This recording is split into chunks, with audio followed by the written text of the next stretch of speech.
What is up everyone, my name's Ali. Welcome to a new video filling you guys in with more Black Ops 2 news leading up to its launch less than a month to go now, and we're going to be covering details including how guns are going to have their own individual prestiges separate to your normal leveling and normal prestiges, and also combat training, because combat training is new, improved. There's actually different segments to combat training. But let's first of all talk about guns and how they're going to be having their own prestige system.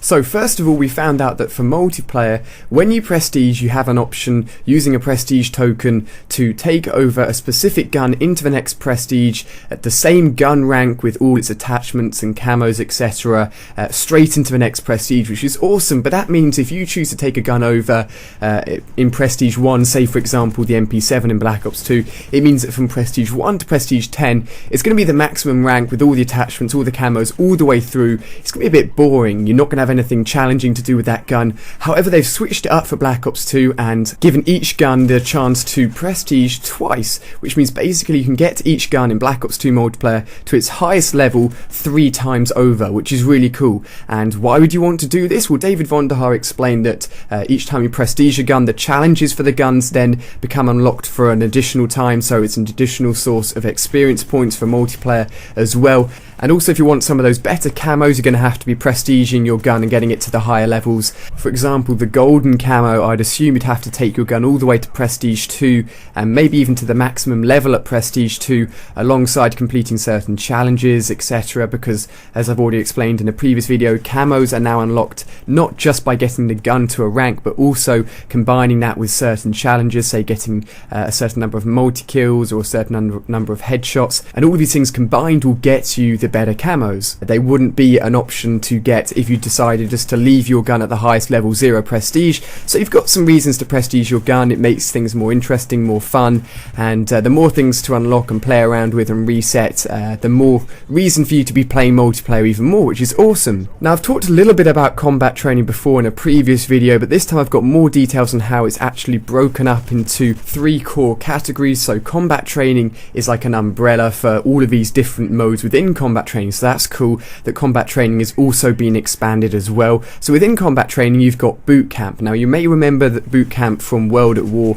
World at War had a boot camp option for all of those very low level players, for them just to play together to get used to the game, and then they could progress into the normal game modes such as TDM. And boot camp's coming back under the combat training umbrella, but anybody can play it whenever they want, and it's a little bit different because it's including both humans and computer controlled players on either team. So both teams are made up of both computers and humans, and it's basically allowing the players that are new to Call of Duty and new to the series to get a foot up into multiplayer without jumping into a normal game mode and getting completely crushed instantly. It allows them to be eased in a little bit nicer and a little bit kinder way, and also any experience points gained within this game mode will count towards your multiplayer rank as well, up to level 10. After level 10, any experience points gained within this mode will be halved, so it's not really a good source of experience points after level 10. The only problem I see with this is good players jumping into boot camp and abusing boot camp, and although they won't be ranking up very quickly,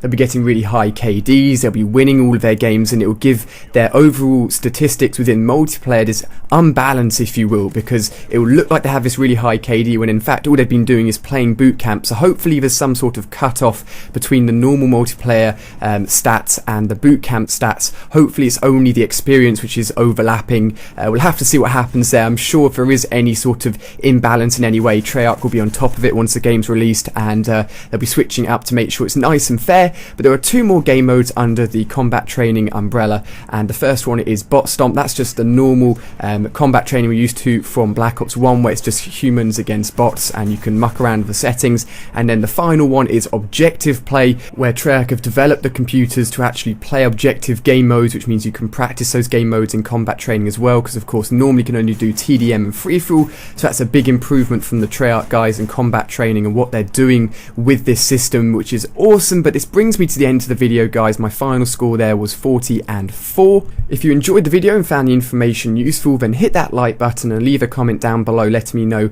whether or not you'll be playing a lot of combat training, whether or not you'll be ranking up your guns and prestiging it twice, or if you're going to be keeping it 0 prestige at the lowest level just so you have all the attachments. Let me know in the comment section, and you can check out 2 new videos on screen here. here. One of them being a Modern Warfare 3 live stream I did a few days ago, testing out the live stream feature here on YouTube. The sound's a little off in some places, but it was good fun to give that a go, and I hope to do more live streams in the future as well. And on the right hand side you can check out some map pack information and how the map pack and DLC is going to be distributed for Black Ops 2. Really exciting news there. So thank you very much for watching, guys. I hope you have enjoyed, and I'll see you on my next video.